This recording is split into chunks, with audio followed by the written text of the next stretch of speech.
When I wrote F150, it was 2 years ago on Christmas Eve. And you know, around the holidays, people are supposed to be spending time with their families and having like dinners and sharing time together. But that wasn't the case for my family that year. Some things had gone on and I was having a really hard time with it. So that night on Christmas Eve, I got up and I do what I do. And I put on my boots and I grabbed my keys and I went out and I got my truck and I went and I tore up a dirt field. And you know, I feel free when I do that. You know, I get to have my windows down, my hair blowing and the music up, and it made me feel alive. And that night, I was inspired to write this song.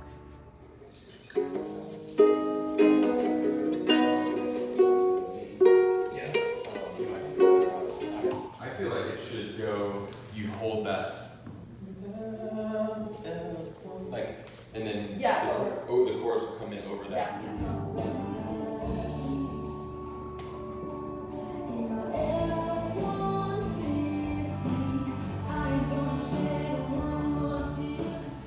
So when we went into the studio to record F150, I had already had in mind that I wanted the song to be sad.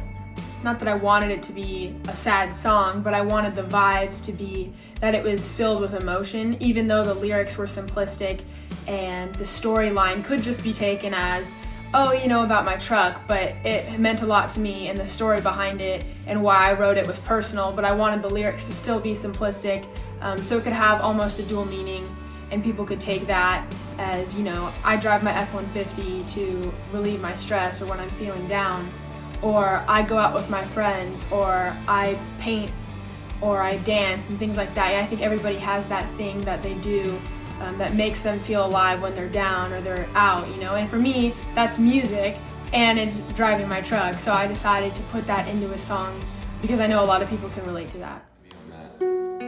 Definitely.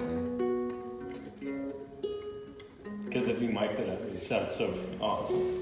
Recording F150 was so much fun. I did it again with Kelsey Smith and Carrie Samsel. They're amazing once again, and they made the experience awesome.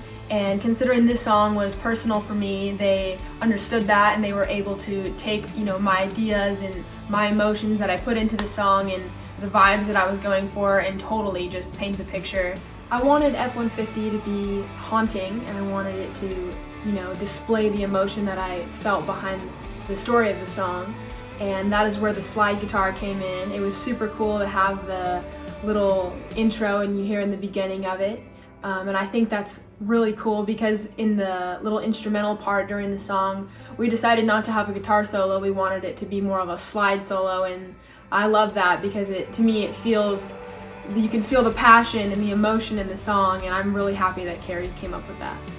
What I hope people can take away from listening to F150 is just to listen to your heart and keep keeping on, follow your path, and do something that is going to make you feel like, all right, this is life, and this is what I should be feeling, this is what I should be living like, instead of like, you know, we get caught up in distractions and we get caught up in stresses and pressures, because those are things that are important and they're part of life, but sometimes you just need a change of scenery, you know, get out of town, get out of state, go and do something that's going to make you feel alive again and remind you why you should be doing like what you're doing.